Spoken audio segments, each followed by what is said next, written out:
நான் காண்பிக்கும்படியாக விரும்புகிறேன். இந்த நாளிலும் கூட ஆதியாகமம் புத்தகம் 24வது அதிகாரத்திலிருந்து ஒரு எளிய மனிதனுடைய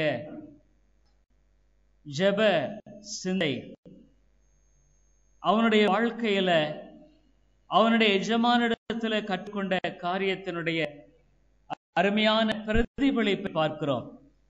அருமையானவர்களே, கிறிஸ்தவ வாழ்க்கை என்பது உண்மையான விதத்துல நாம் மற்ற தேவ மனிதர்களிடத்திலிருந்து கொள்ளுகிற அருமையான காரியங்களை கொண்டதாக இருக்கிறது.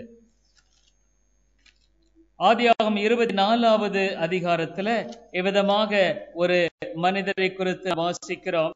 ஆதியாகமம் 24வது அதிகாரம், ஆபிரகாம் வயது சென்று 1வது வசனம், முதிர் வயதானான், கர்த்தர் ஆபிரகாமை சகல காரியங்களிலும் ஆசீர்வதித்து வந்தார். ஆபிரகாம் ஊர் என்ற ஒரு கல்தேய பட்டணத்துல பிறந்த ஒரு விக்கிரக ஆராதனைக்காரர். ஜீவனுள்ள தேவனை தெரியாது, அவனுடைய வாழ்க்கையில உன்னதமான கர்த்தர் யார் என்பதை குறித்து அறியாதவனாய் வாழ்ந்து கொண்டிருந்த மனிதன். இவ்விதமான அவனுடைய வாழ்க்கையில தேவன் தாமே அழைப்புக்கு அவன் எங்கே கொடுத்தார்.